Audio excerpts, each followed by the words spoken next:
Hi there, you're listening to Unnatural Selection, the show about newsy type stuff and things. My name is George. My name is Tom. And my name is Adam. And with our powers combined, we are Unnatural Selection. Make sure you visit us at our salubrious home on the web, unnaturalshow.com. I think I can only hear the chainsaw in Adam's feed when he speaks. Well, that's good to know. It's coming in and out. Can you notice that? Yeah, I can't hear it, you know what it obviously is? I'm It must be a noise gateway on Discord where it's Yeah, like anything it's only- below like a certain noise level, they just don't put through because it's not someone talking. Oh, see, I would assume, it's just listening for when it's a voice.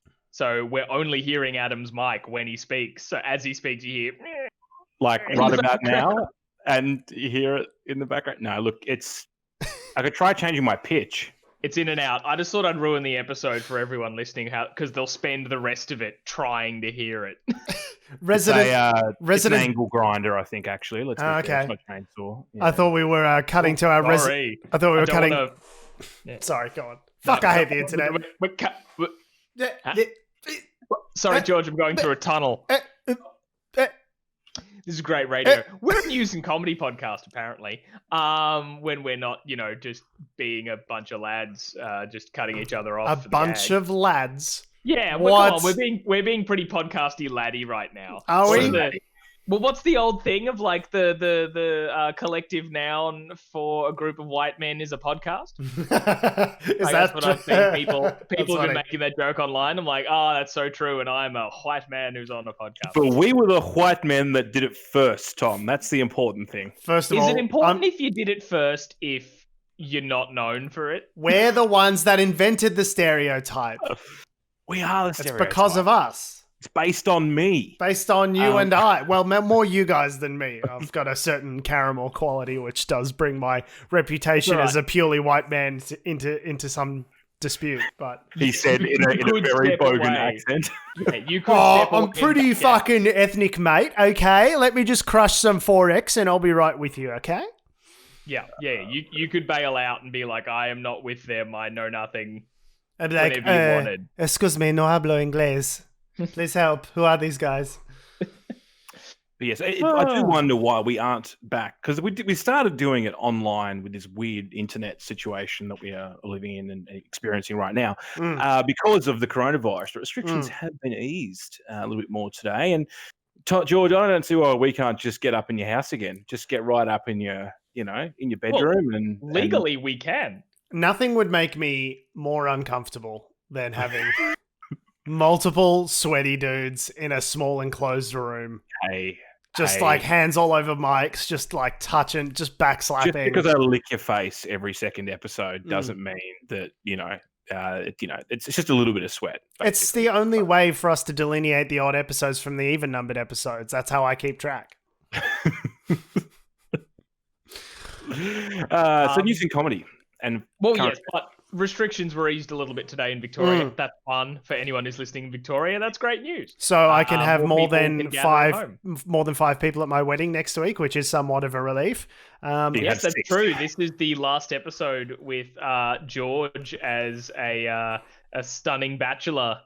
Although that's the thing, when people say your last night as a single man, it's I've been in a relationship for 8 years, guys. I've been in a committed, loving relationship with my partner for 7 years, so yeah, it's no, it's not my last night as a single man. It is not. What? Would anyone who's in a committed relationship but not married describe themselves as single? No. Unless you're a dickhead. My last night as a member of the single community ended during the Obama administration. So let's put it that way. Oh no. Have we reached that age where we bullet point key moments in our life by who was in charge? I think so. I think it's going to be well, I remember, I think it might have been during the Reagan administration. No, maybe it was Carter. Yeah, that's us. We're already there. We could throw you an online bachelor party if you want. No one wants that. This whole episode could be just a Nobody wants that. Party. Who would want that? Steve. Steve wants that. Is that just you off and grab beers? Is that just you playing Pornhub on the shared screen? What is a bachelor party over? What kind of bachelor parties do you go to? I don't know. I was thinking, bachelor party, strippers. That was the trajectory that my the mind... old cliche. Well, true. Actually, if Adam organised your bachelor party, that's exactly what it would be. Basically, it's just Did you guys...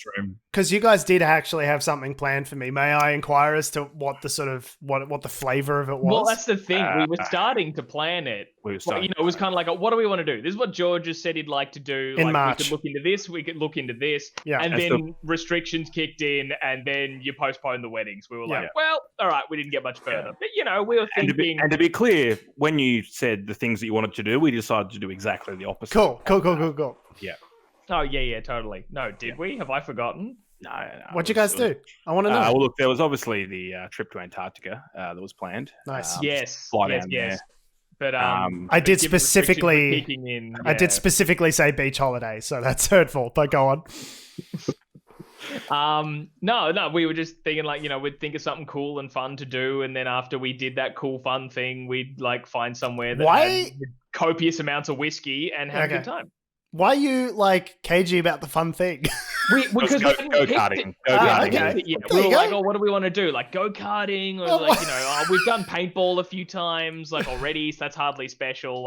We were trying to think of some stupid thing you don't do all the time. Sure, I was just is it kill a stripper? What is he talking about? Why is he being so mysterious? No.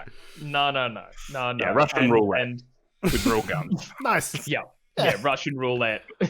Keeps it exciting. Yeah, Russian roulette, but you're the only one who's allowed to have the gun. We're going to make it real special. Or play. That day. Yeah. Or play. Yeah. It's just going to be us watching. It's basically us just getting you to kill yourself. We just really hate you as a person. So, we just... Well, that escalated quickly. I always think a bachelor party is the right time to tell someone. Mm-hmm. Yeah, that's what I've always said. Yeah, listen, Tom... You're about to get married, go on your honeymoon. We're going to change the locks on your house and all our phone numbers. So by the time you get back, we never do again. So bye. Here's your job. You're a real piece of shit. Go fuck yourself, cunt. Yeah, you're a piece of shit. I hope your wedding's terrible. I will go out of my way to make it so. Fuck you. Yeah. But also, enjoy the whiskey. I will. Yeah. Yes.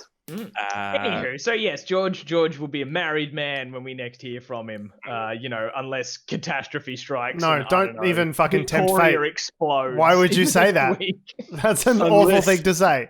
Unless China invades. Segway. Anyway, sorry. No, it was technically a segue. Go ahead. It was a segue. Well, yes, that was a segue. China became another big deal this past week. Well, I think their deal increased. That's probably the way to put about it. They checked themselves and then they raised themselves within the same hand, as it were. They certainly did not wreck themselves. That was us. We wrecked ourselves. Yes. But let's start from the top. Adam? So, we spoke about last week that there's escalating sanctions and trade tensions, which is all very diplomatic and international relations, and isn't that very interesting?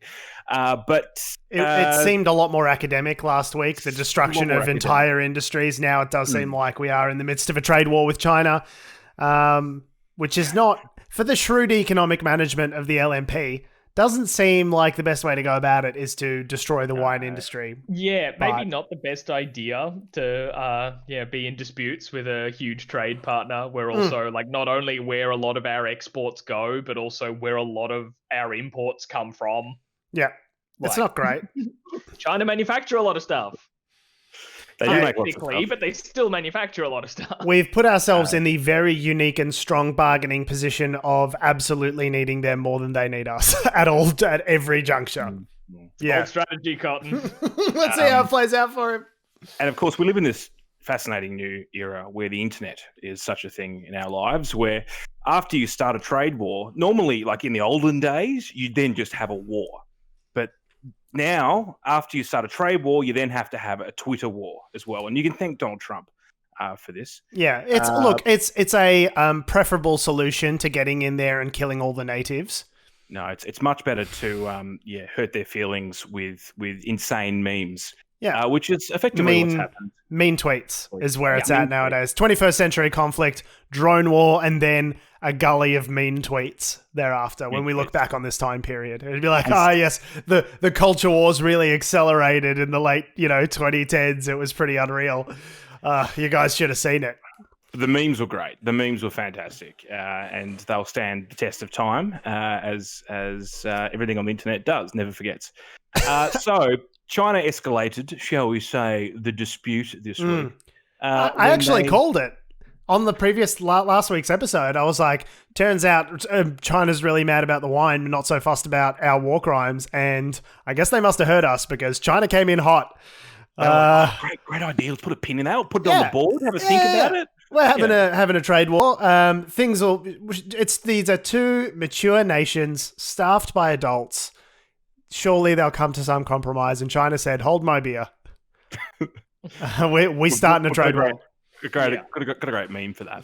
And so, look, it was a member of the Chinese government. It wasn't like Xi Jinping being like lol jokes, but it was someone, a mid-range government official who effectively is part of the mouthpiece, right, of the workings of the government.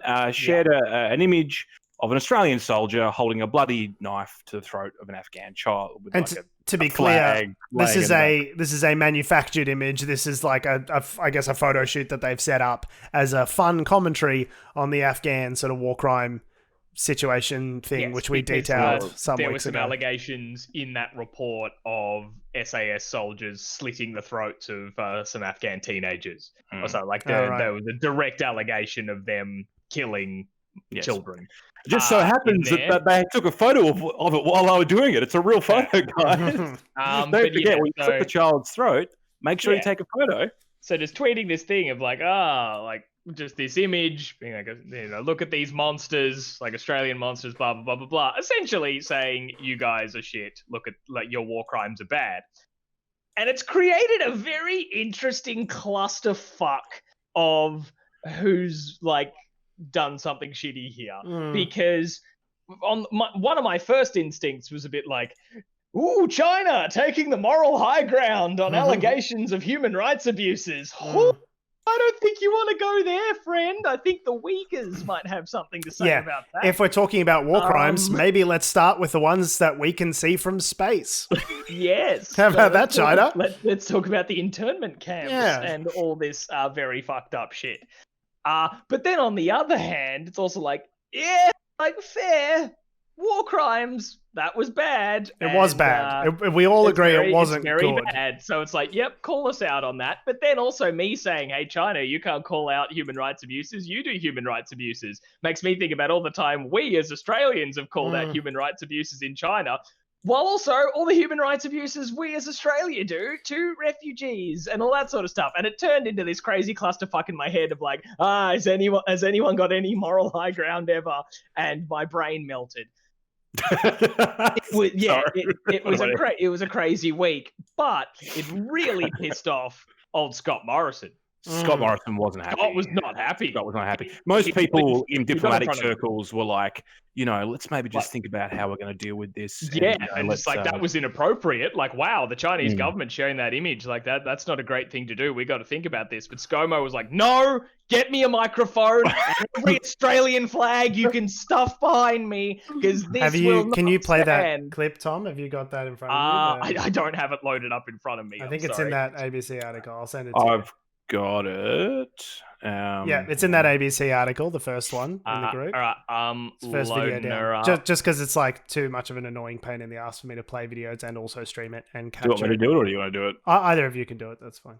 Hang on. Oh, great! This is great. This is so good. This is amazing. So profesh. There's something I love about this video, which yes, thank you. Which is like Scott Morrison definitely looks like a bit shook in this video, you know what I mean? Like, he doesn't look calm and collected and in charge. He looks kind of like weathered. He's got some bags under his eyes, and it definitely does seem like he's just kind of like, I don't know, like thrown on a camera. Could you full screen that for me? Yep. I feel like he was either overseas or isolating from returning from overseas. It just makes Australia look like a bit of a dinky little country. I don't know what like secondary rec room this was shot in, but like it definitely doesn't look super prime ministerial. It's in his mum's basement on the feature wall. The feature wall's blue. Interesting choice. Yep, very interesting choice. All right, so you guys have the feed. I can play. Yep, yeah, hit Play. it. All right, let's go. The repugnant post made today of an image, a falsified image, of an Australian soldier threatening a young child with a knife, a post made on an official Chinese government Twitter account, posted by the Deputy Director General of the Ministry of Foreign Affairs, Mr. Lijian Zhao, is truly repugnant. It is deeply offensive to every Australian who has served in that uniform, every Australian who serves in that uniform today, every one who has pulled on a uniform and served with Australians overseas from whatever nation that they have done that. It is utterly outrageous, and it cannot be justified on any basis whatsoever. The Chinese government should be totally ashamed of this post. It diminishes them in the world's eyes. I want to make a couple of points about this. Australia is seeking an apology from the Ministry of Foreign Affairs from the Chinese government for this outrageous post. We are also seeking its removal immediately and have also contacted Twitter to take it down immediately. It is a false image and a terrible slur on our great defence forces and the men and women who've served in that uniform for over 100 years. Yeah, so, interesting. I can understand why he's so angry, but at the same time, did you guys ever hear him say anything like that about, I don't know, the war crimes? No. Are the war crimes not something that are a repugnant and a huge slight on anyone who has served in that uniform? Shouldn't anyone who served in that uniform and the Australian people and the government be outraged and don't they feel like they are lesser in the world's eyes because of this, that it's repugnant? Yeah. I don't think I ever heard him say anything like that. I think he did.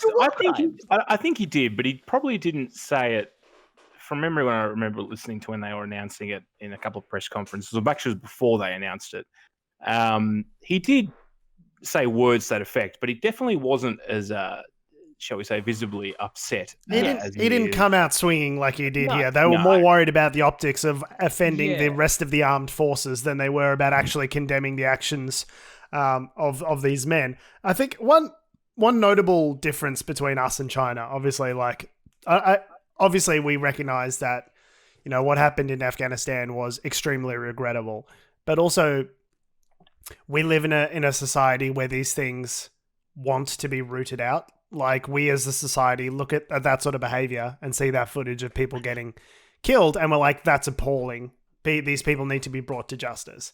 And I think that's the main difference between us and China is the vast majority of our people are not on board with senseless murder, whereas in China, it's the cost of doing business.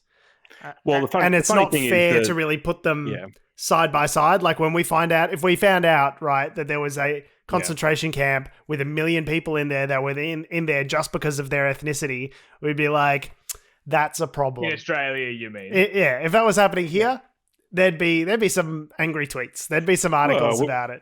Yeah, and look, obviously the detention centers in it is complicated because of the boat arrivals and that sort of stuff. But it's not. It's a couple of hundred people, up to 1,000 or something like that. It's not.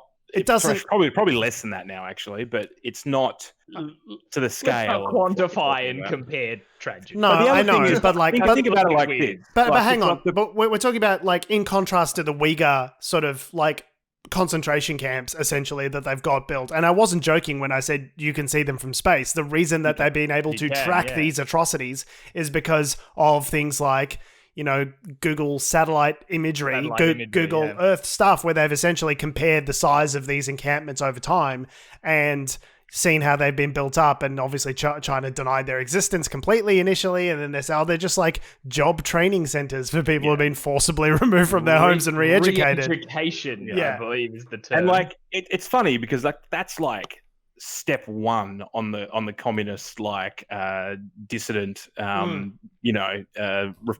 that's like the thing that the communists, in Russia they were doing the same thing as well, whether it be Gulag. They're behind the times. You really thought they'd be much further along at this point. Yeah. But the thing is as well, like you've got to remember that the reason why we know about these war crimes is because of a government commissioned report, which has been made public. Yes. Tiananmen Square happened. Or did it? Just asking questions. Just asking questions, bro. Just asking questions. Did it really happen? And, was that publicized in China? No. It was not. Was there an inquiry into it that was made public? No. Were there any consequences that came from it? There were not. Really? No. And that was 30 years ago. But, I mean, you can see the same sorts of controlling methodologies happening in areas like Hong Kong at the moment, with the way they're trying to stamp out opposition.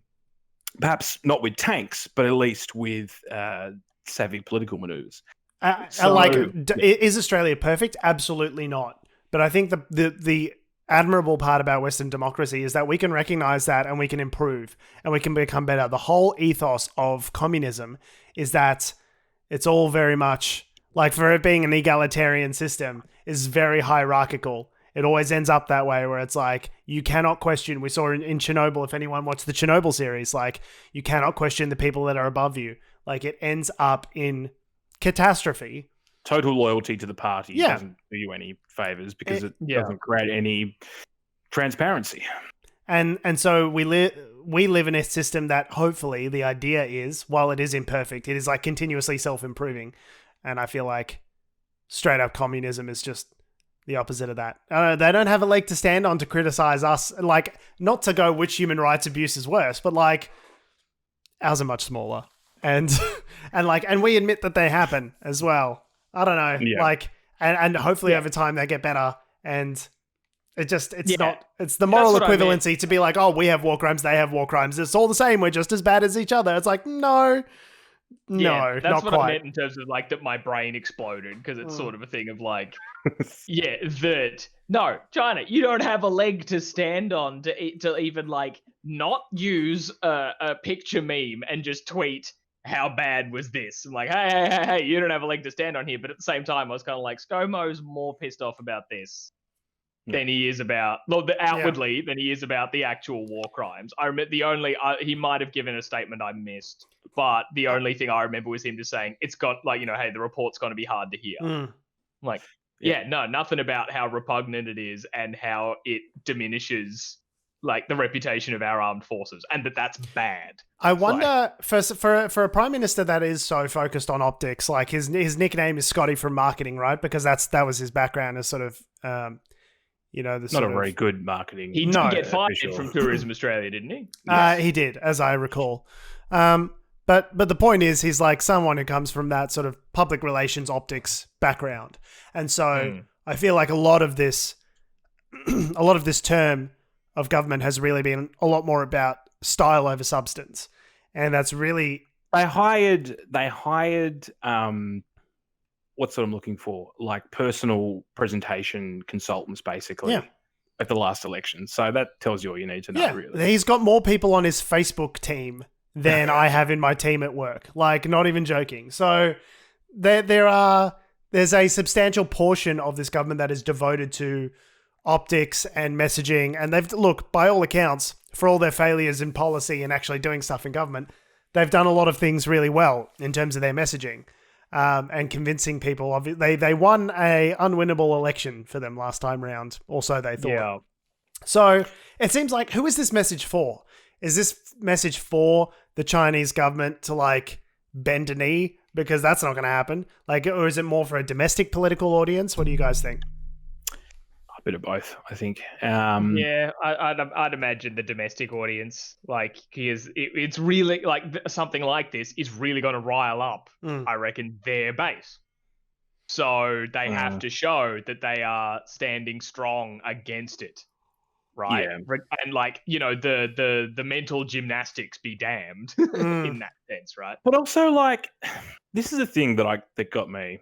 There's also another irony that I want to point out as well regarding the Chinese officials' use of Twitter, which itself is, I think, like given the censorship things around of the social media platform by the Chinese government, they're using Twitter to send out stuff to us anyway. But look,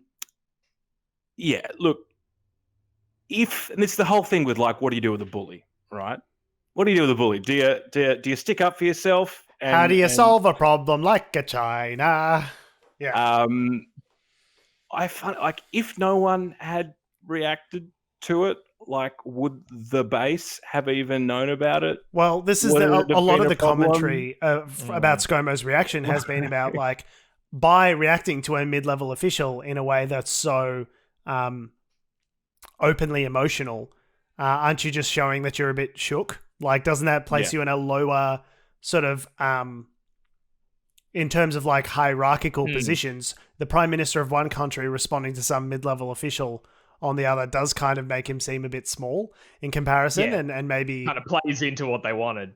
Yeah. I don't think, and a lot of the commentary about this has been like, the point isn't to really have a trade war with Australia. They can take or leave a trade war with us. The point is to show their direct Asian neighbors that like, hey, you come after China, we will fuck you up. Like, I think that the intended message there is meant to be a chilling effect of like, hey, if we don't like what you're saying, we'll ruin fucking industries of yours. We have the power to do that. And if we don't like something that you've said about us, we will inflict economic penalties on you. So like, word up sort of thing. That's my reading of it. Scared to, I mean, what's the point of using an internet service that's banned in your country if it's not just to, share and to affect people? Yeah, they're trolling the West. Yeah. No, if they put it on Weibo, no one here would have fucking seen it. Like, yeah. But yeah, like it's basically become now, and I think there's been since this a number of other, I don't know about memes, but there's been, I think, other online sort of back and forths. So it's basically become a Twitter feud, like a full-on Twitter feud. Yeah. Someone insert another Twitter feed from a celebrity that I don't actually. Kim Kardashian and T Swift. The only member of ours who isn't on Twitter is describing what a Twitter feud is. Kim Kardashian and Taylor Swift. She said that she didn't allow Kanye. She didn't give him permission for him to use her name in that song. But Kim Kardashian had receipts on and dropped them on Snapchat. So with the recorded call with Taylor Swift saying, "Yeah, no, that's totally fine. You can use my name in that song." So it's exactly like that, except Penfolds goes out of business.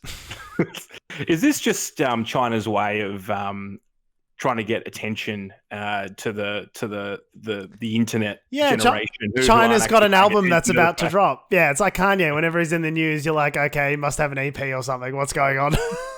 He's running for president? Yeah. Okay. Yeah. Okay, cool. sure. So it's a bit cooked. I saw a great political cartoon, which was like Xi Jinping like stomping wine, and like Scott Morrison and like members of the World Trade Organization being underneath him, getting crushed by the sort of like the wine juice. I was like, this is spicy. I like it. I'm not normally one for political cartoons, but I'm a fan. When political cartoons weren't just about Trump, and they actually had to kind of use metaphor rather than just, here's Trump looking ugly saying the thing that he literally said. Like, we can't satirize this. We just have to present it without comment. Yeah, because it's absolute madness. The satirical bones of a lot of political cartoonists have they haven't been exercised as much in the last 4 years as they might otherwise have been. They just, as you say, Tom, printing things verbatim just doesn't good, is it? It's not good as the same way. But the thing is, you don't need to satisfy Trump. He does it to satirize Trump. He does it to himself. Yes, that is true. Do we want to move on to Trump in the States and his shenanigans? Can I just quickly one more point about China? Not about China, just about Scott Morrison. Oh, and I saw an internet video the other day, or today. It was today actually, and it made me think. This could be the reason why, to your point, George, about him sitting in a little blue room looking kind of disheveled and bags under his eyes. Scott Morrison loves curry. Yes, like big curry fan. He probably the one thing he and I have in common. Yeah, he just loves curry a lot. Like to the point where he's using metaphors of curries in political speeches to like the Defense Force and like in other news conferences. He calls it bridging the Vindaloo divide, I believe. No, I might have. It's on his social media as well, like about his curry recipes, and like you can download his curry recipe. I remember there was a thing of like him being like, oh, stay at home from coronavirus or whatever, like whipping up a curry for the family or something. Is it like some intern was just like, hey, that tracked really well? But this intern's clearly like really inexperienced and just put curry references in every speech. Yeah. Like curry's giving good SEO. Pumping the keywords. Yeah, exactly right. Everybody loves a butter chicken. Mention butter chicken as often as you can. There's real footage of him in a like speaking to I think it was troops in Afghanistan, and he's basically going into like painstaking detail as to like how you soak the herbs, and that infuses the like his fucking Ottolenghi or something is just like really going into detail. I was just like, is this some kind of like Boris Johnson fire truck like wordplay, weird mind control fucking? Maybe it's the same marketing firm that the Tories have hired. Yeah, because it's the thing of like, fucking hell, like shut up about your food. Like I know they try to be relatable, but if I want my prime minister to like teach me how to be a better cook, I'll vote for Nigella Lawson. Okay, there's an idea. If you're a good cook, you should be able to make something other than a curry. Here's the thing: curry's just one dish. I've noticed this with Anglos is that they'll have like a thing that they can cook. I was like, with Italian, like my mum's side's Italian, my dad's side's Greek. There's like various things that we have from both of those cultures that we enjoy. And we also like, Gracie and I at home will make, as at the suggestion of our great Prime Minister, we'll make the occasional curry or, or noodles or, stir fry, something like that. But I've noticed that like when I was like visiting white friends' houses growing up, they would have like their meal and it was like their foreign meal. Do you reckon that's what it is? Like, oh, we do a carbonara. It's like, okay, all right, you fine. Mean like every other meal's like just roast or whatever. Yeah. And they're like, oh, but like let's treat ourselves. Let's eat something that we can only partially say. Yeah. It's Karen's Vindaloo. I'm like, oh, I can't wait for Karen's Vindaloo. I bet it has no spices in it whatsoever because fucking Ron over here has IBS. That's not going to work. Oh, great. Yeah, I can't wait. Can't wait for this white lady curry. Is the whole thing just Scott Morrison's attempt to try and track well with the common man? The commoners, the plebs. Yeah, I think so. I remember I was out at a curry restaurant with some mates back in the before times. And we sat down at the Indian restaurant and we ordered a couple of curries, and she said like, how hot do you want? And I was like, oh, well, what are they? She goes, oh, like, low, medium, high, or Indian hot. And I was like, oh, like, I really love spicy food. I'll have it Indian hot. And she goes, no, you cry. And she was right. She was absolutely right. We got them on high and I was weeping like a bitch. Great. So that's all I want to say to Scott Morrison. I was just very concerned that perhaps in his press conferences, he's maybe had one too many curries and is in self-isolation for things other than just coronavirus. And again, as we said before, that like he comes from a marketing background being all about optics. Like, how is he so bad at this? It was weird. It was a weird press conference, and like the whole thing has been blown way out of proportion, and it didn't need to be. I just don't. Interesting though, I did read this morning before we pivot to Trump, on Trump, there has been apparently in the who's the Secretary of State, like Pompeo or something? That sounds right. I don't know if the top or is he defense? Secretary of State. anyway, the point being is that the last throes of the Trump administration are apparently, according to this news.com.au article I read. Yeah, Mike Pompeo is the Secretary of State. Yeah. They're trying to build some sort of coalition where if China, hits someone or targets someone with trade sanctions or whatever in this, group, that then the larger group could then react back and hit them with other, potential sanctions, or potentially open up markets that weren't there before with the people in that group. Some sort of trans-Pacific partnership. Something like that. People on both sides of the Pacific getting together in order to organize some kind of like Chinese containment policy. I wonder if there's some sort of trans-Pacific partnership that they could join that they definitely pulled out of a couple of years ago. That's weird. What a weird... Yeah. Almost like something exactly like that exists, the TPP. It's just something that's coming to me for some reason. I don't know why. Nah, George, not at all. Not at all like that. But look, whether or not that movement that they're trying to do will get off the ground because they've got like 2 months left will remain to be seen. There's not really much point at this stage for them to like, yay, global rules-based order, America getting a little bit more involved in containing China. That's fantastic. But like, just let me know when Daddy's home. Just wake me up when Biden's actually in office and we can, the big boys can start working, okay? I'm not really interested in anything they do on their way out the door unless it's preemptively pardon themselves, which apparently is a thing that you can do, as we learnt this week. Pardon yourself for crimes that you may have committed but have not yet come to light. That's fun. Isn't that just a license to do crimes now? Yeah, a little bit.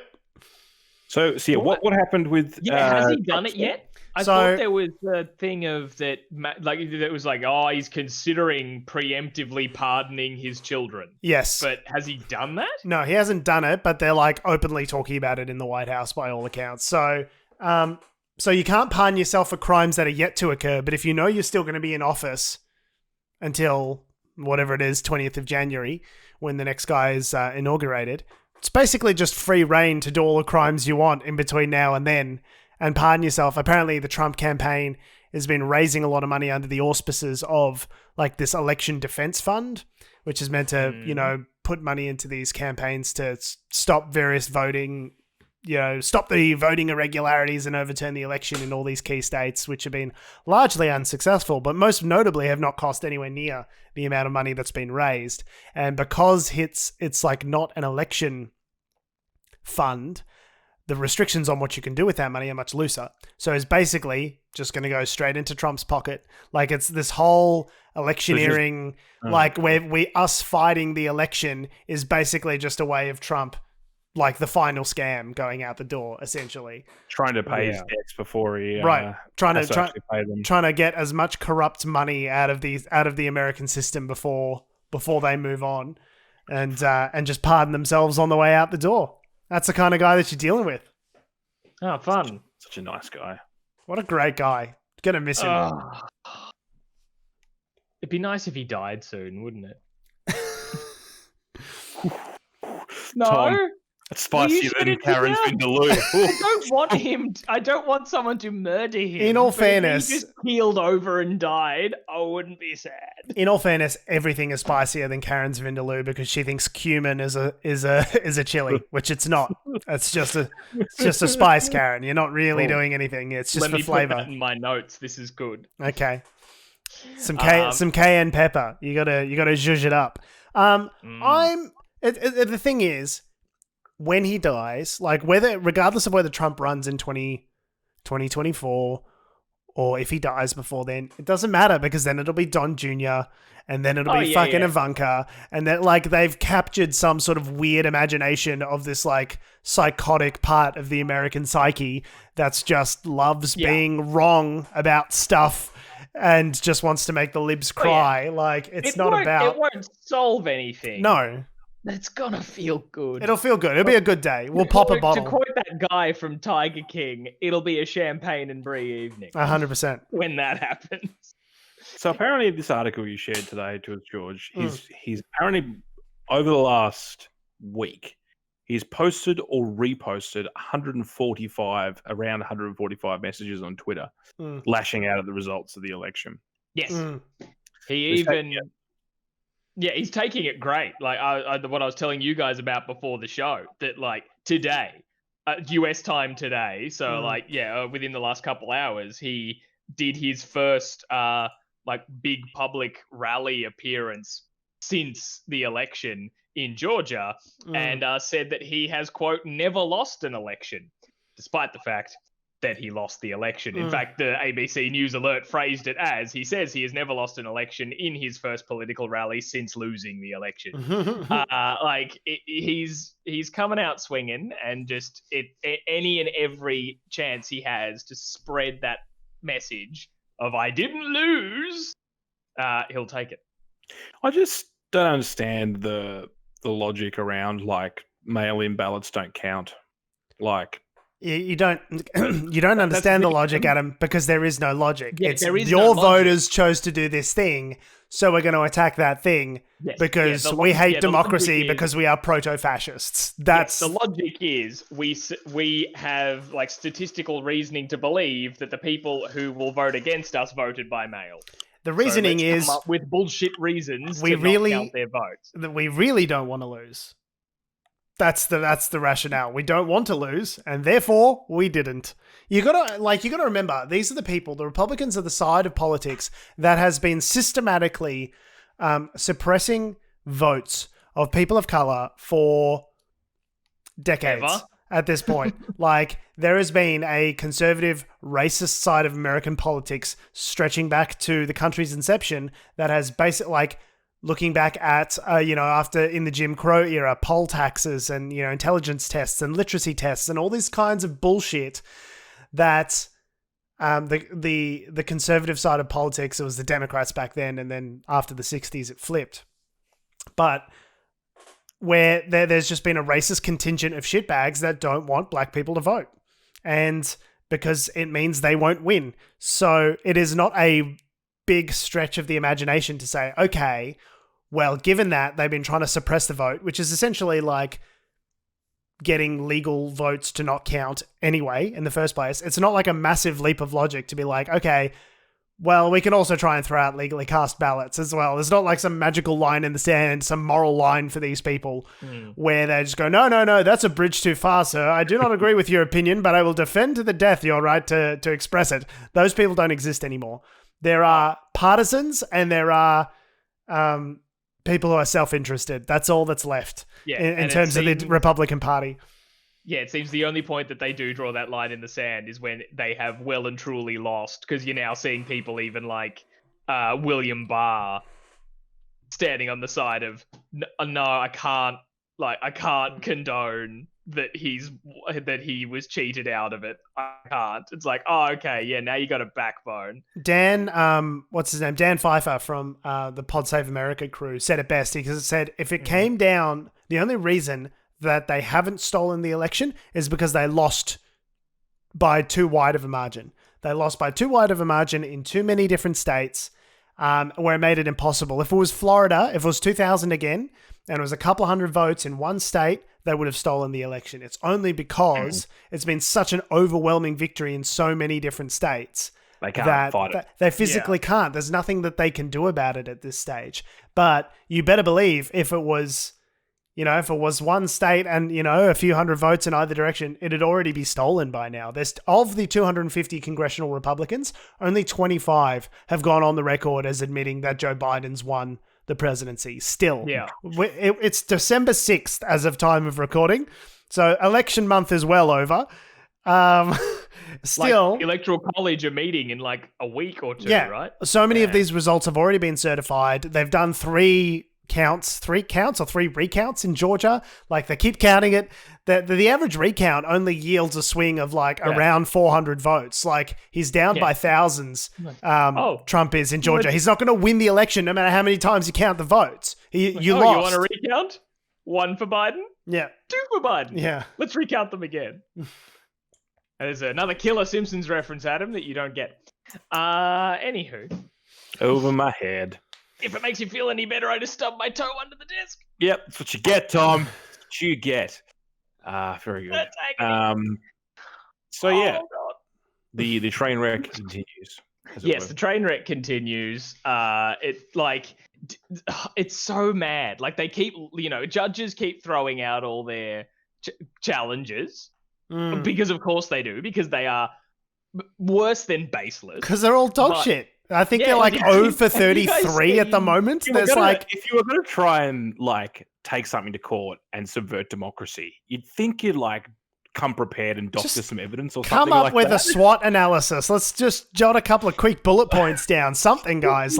Jesus Christ. And lawyers, obviously no one wants to be associated with these legal campaigns because it's career suicide for serious people. So it's just it's not even the B team. It's the G team. It's junior people that they're trying to jam into these positions to try and undertake these legal fights, most of whom are disappearing like so many Homer Simpsons into so many hedges as these things go south. Just getting the local family solicitor to lodge a Supreme Court document. You could not get a worse court record if Rudy Giuliani just got up in court and just took a hot steamy dump on the judge's desk. He would have given it as much consideration as he's given any of these other cases, completely baseless cases. And even the cases that are being heard are just absolute madness. Did you guys see, I should have shared this to you guys if you haven't seen it, the clip of one of Giuliani's star witnesses in the Michigan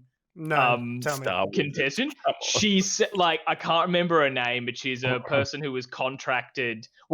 That's the thing. All the reports I've seen claims to be contracted. I don't know if they've verified this, but just a quick Google search, Rudy. Just a little, just a quick. Who was says she was part of one of the companies contracted to be overseeing the counting for the machines, and she was alleging that because they put paper ballots through this machine, and if a ballot jammed or that it said an invalid read, they'd take it out and just put them back through multiple times to get it to work, therefore counting the votes more than once, and that she'd seen pictures of votes in boxes being taken out of the place. The old... Great, though. I saw a picture of a thing. Classic court-level evidence. But the thing is... Also, might have just been a picture of votes. How do you know that the series wasn't backwards and they were taking them out as opposed to in? I don't know. Who knows? But the thing is that so there's a clip that goes for about 2 minutes, which I've found if you're willing to hear it. I'm happy. I'm happy to hear as much insanity as possible. It's incredible. And I tried to actually listen to the whole deposition, the whole 30 minutes is on YouTube. I barely made it 3 before I was I can't. I just can't. She's too mad. She sounds like she smashed a whole bunch of mimosas before she came in. She probably did. So let me just share this because Tom, if you were going to give evidence in court, I'd smash mimosas as well. It's the thing to do. Yeah. All right, so here we go. This is an exchange between her and one of the panel. That's just amazing. The poll book is completely off. Completely off. Off by 30,000? I'd say that poll book is off by over 100,000. That poll book. Why don't you look at the registered voters on there? How many registered voters are on there? Do you even know the answer to that? No, I guess I'm trying to get to the bottom of this here. Zero. There's 0. So my question then is if the guess how many? Wait, what about the turnout rate? 120%. Let's let Representative Johnson ask his question, please. So the poll book number. There's 2 things that could happen here. Either the poll book number, if ballots were counted multiple times, there's 2 options. Option number 1 is that the poll book numbers are not going to match. They don't. The actual. Not by thousands and thousands of votes. That's not what we see right now. Take a look again. Take a look again. Option number 2 is that they essentially were filling in names of people who didn't vote. Dead people too? So is that? Let's I guess, let Representative Johnson ask his question, and then when he's done. I thought that was his answer. Okay. Well, I guess that's my question here is why we're not seeing the poll book off by 30,000 votes. That's not the case. What did you guys do? Take it and do something crazy to it? I'm just saying the numbers are not off by 30,000 votes. So I know what are you I saying saw. that they're filling in? I know what I names? saw, and I signed something saying that if I'm wrong, I can go to prison. Did you? Okay, I'm just trying to ask you a legitimate question here. Yeah, let's let Representative Johnson ask his question, and then don't interrupt him. and then if you want to respond to it, that's fine. And did you have more, Representative? Yeah, I guess I just want to keep following back up with the poll book. So are we saying that the poll book is either wildly off or that they are filling in names? It's wildly off, and dead people voted, and illegals voted. Okay. So that's my answer. I think Did you?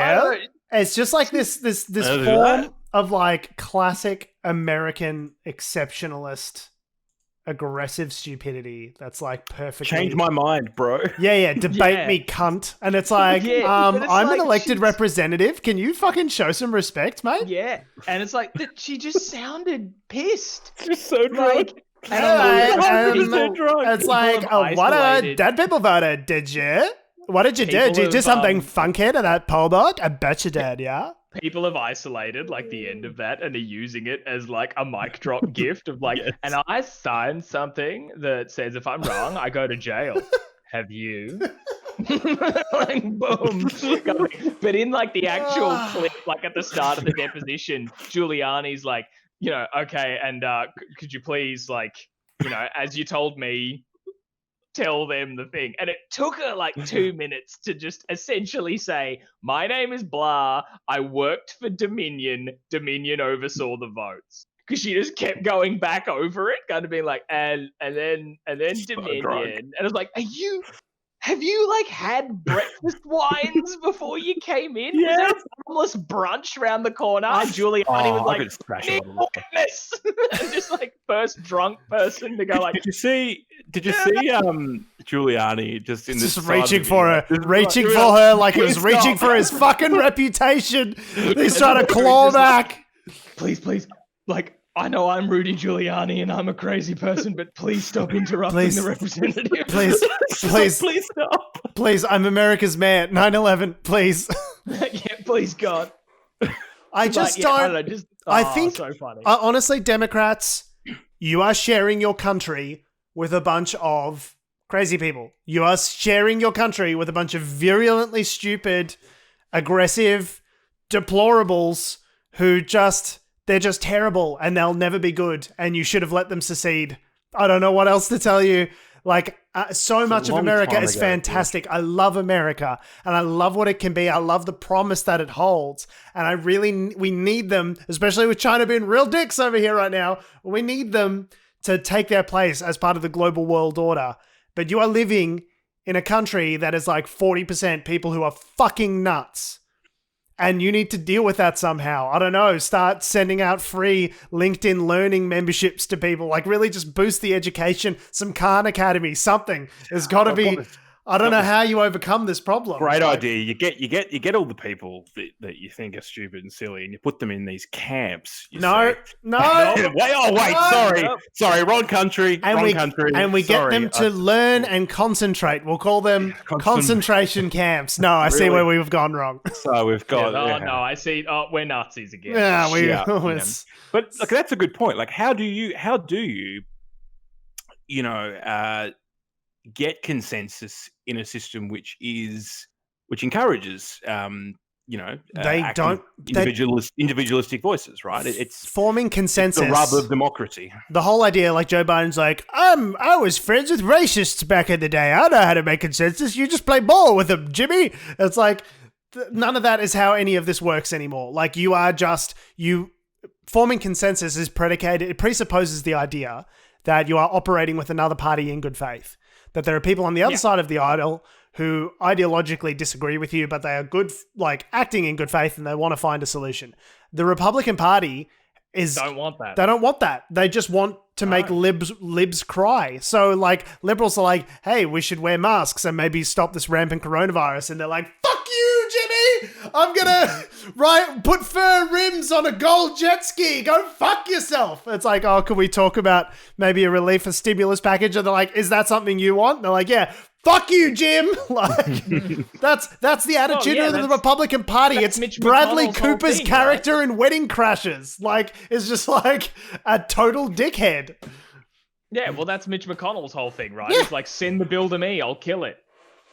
It's Like, not on its merits, just, if it's sent to me and it's a Democrat-led thing, I'll kill it. Because the Republican Party Mitch is... McConnell, the supervillain turtle extraordinaire. I don't think it's an exaggeration to say that it's like the Taliban has like taken over American politics. Like, this is the extent to what the Republican...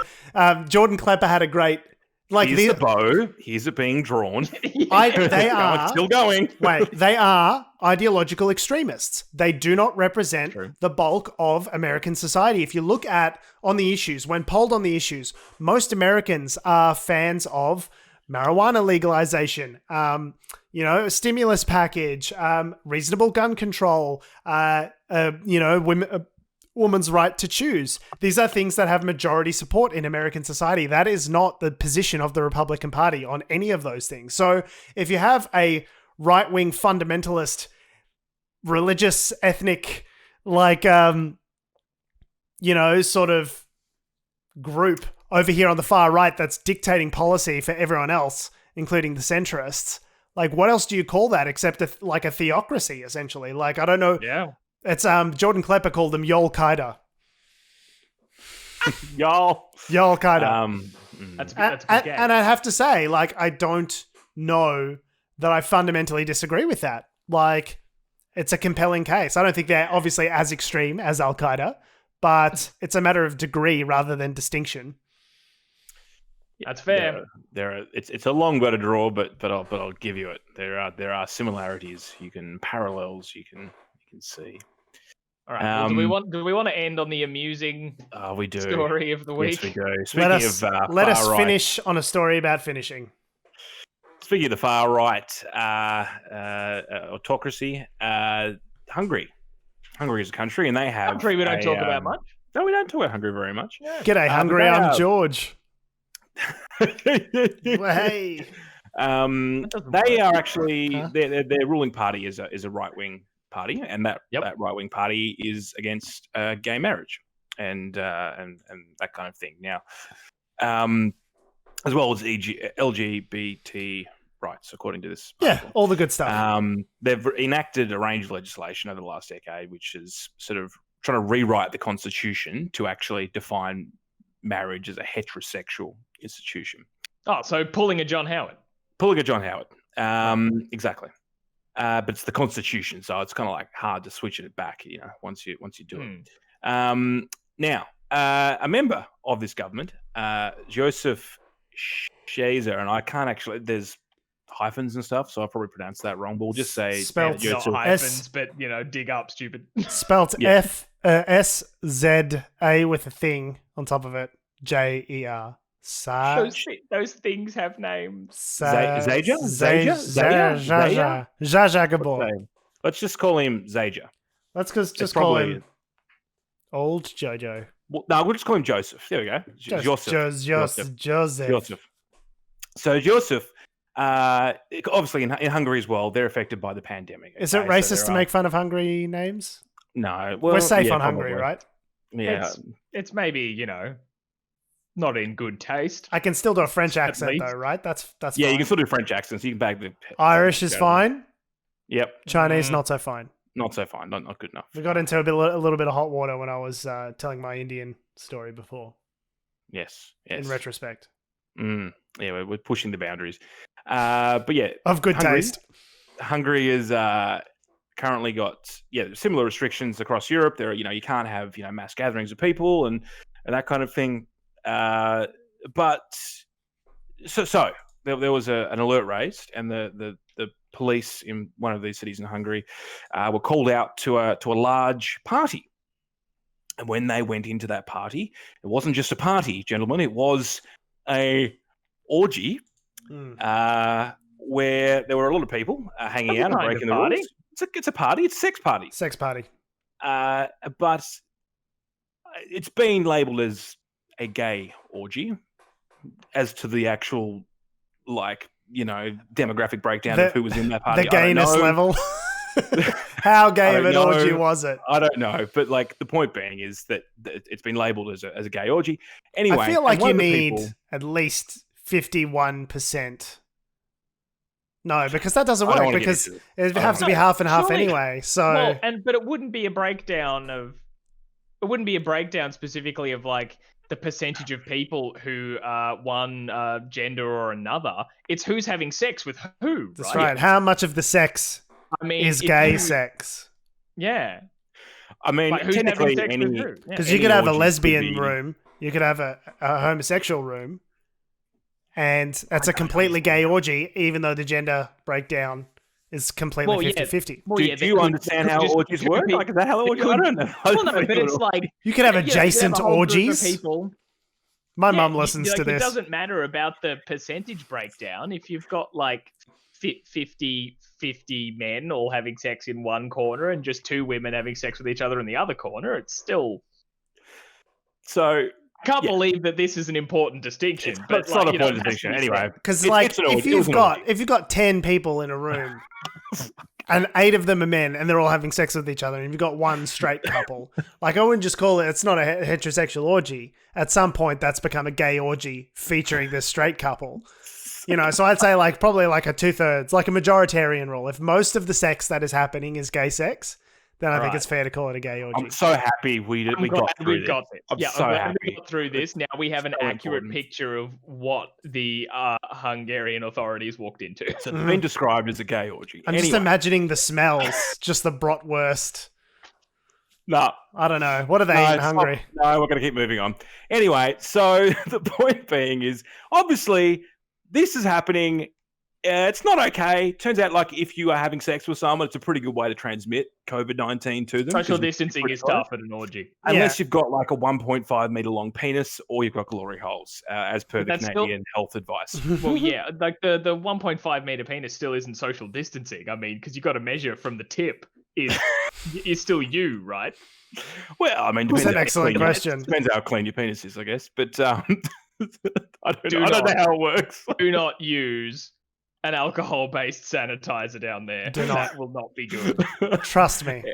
Anyway, so the reason why this, apart from the fact that this orgy was obviously breaching the COVID restrictions, and it's pretty like why would you do that? Anyway, the thing that got in the news was one of the people that was at the orgy, and it turns out our friend Joseph was at the orgy, and rather than just sort of like being like, okay guys, you got me, and quietly being sort of ushered into a divvy van, he thought, no, what if I get caught? I can't live with the shame, and tried to escape. And of course, trying to escape meant him breaking a window, going out and shimmying down a drain pipe. Presumably naked and lubed up. Presumably, I don't know. Maybe that would aid the escape. You'd be like, fireman pole. It's like down the rain pipe. That was more Foley than I was prepared for just then. That's thanks for the sound effects, Tom. We'll do a little radio play. That's him trying to escape the scene.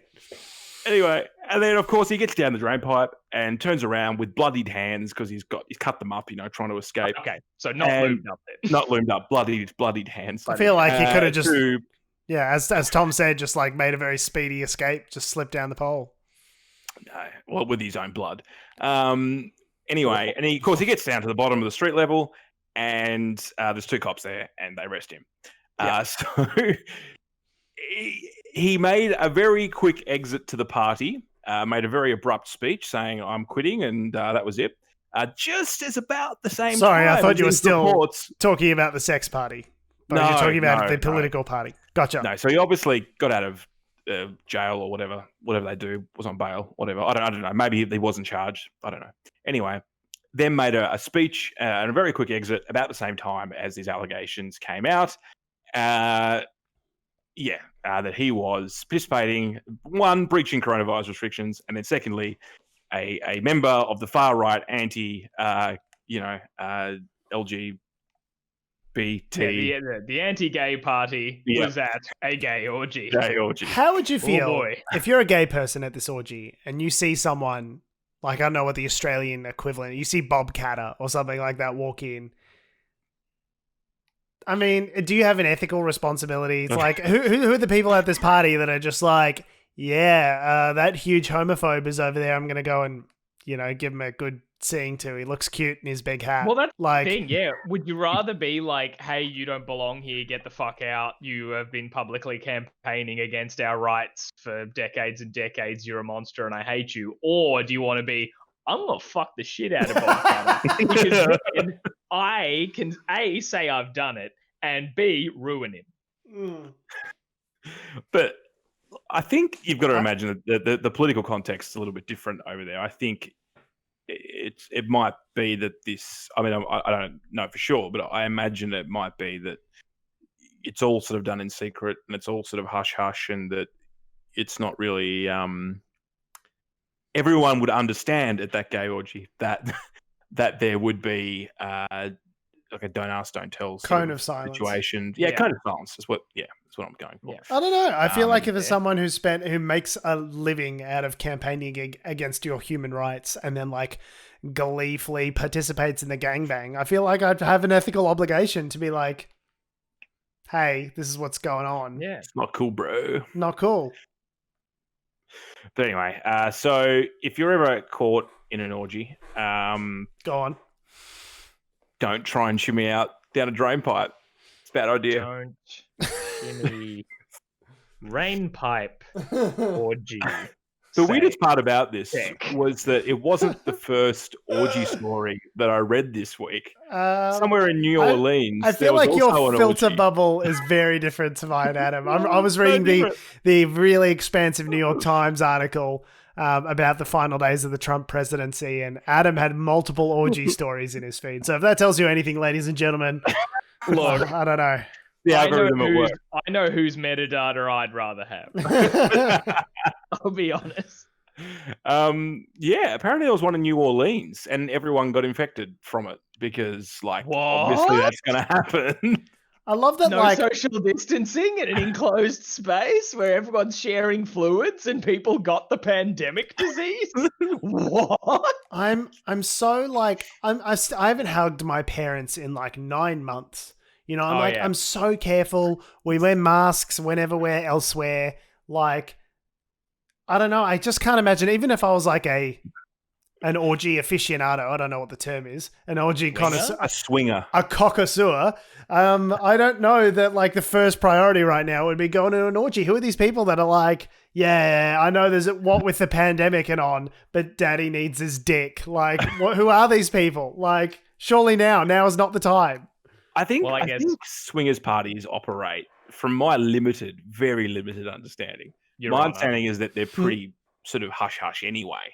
So when the pandemic would have hit, they would have like. It's not about getting caught. It's about not spreading the disease. Like, if you've got large people mixing in all the ways that one would mix at a sex party, like this is likely going to be an extremely big vector for this disease. Yeah. Like, but I guess it is another interesting thing of like, like to continue on from Adam's thing, from my very limited understanding of the operation of swingers parties, never participated in one. Sure. That like from where STDs are concerned, that there's like a process of like having to show that you've got a clean bill of health for whatever. So I don't know. Do you just add a COVID test to that? Like maybe people are doing that. Hey, so we got what do we got? We got my license and registration. We got my COVID. Hang on, we got my COVID test. I got there's a picture of my dick and balls. Like, there you go. Up to the COVID That's nice. Site, to the testing site, just where they're like, okay, and so what are your symptoms? Like, oh, none, but I got an orgy this weekend. But it's a thing. I got a place. Papers. Yeah. Where are your orgy papers? Papers. You could just shove the old thing up the nose there, and I can be on my way. Hopefully it's just the nose. On that note, we have been, we are, we always will be Unnatural Selection. Make sure you visit us at our salubrious home on the web, unnaturalshow.com. Make sure you follow us on all the social medias that have, do, or ever will exist at Unnatural Show. That's Facebook, Twitter, and the instantaneous grams. Make sure you follow me on Twitter and Instagram at George Tsipos. You can follow me on Twitter at Tom D. Heath. You can follow me on Instagram at AC Doreen. And you can follow us all down to Adam's house, where we'll be conducting a secret, definitely not sex party. Okay? What, just the three of us together in a room? Is that what's going to happen? Which would definitely make it a gay orgy. Or a three-way. I suppose it's just a gay three-way at that stage. You guys have had your tests though, right? What? Love you guys. See you next week.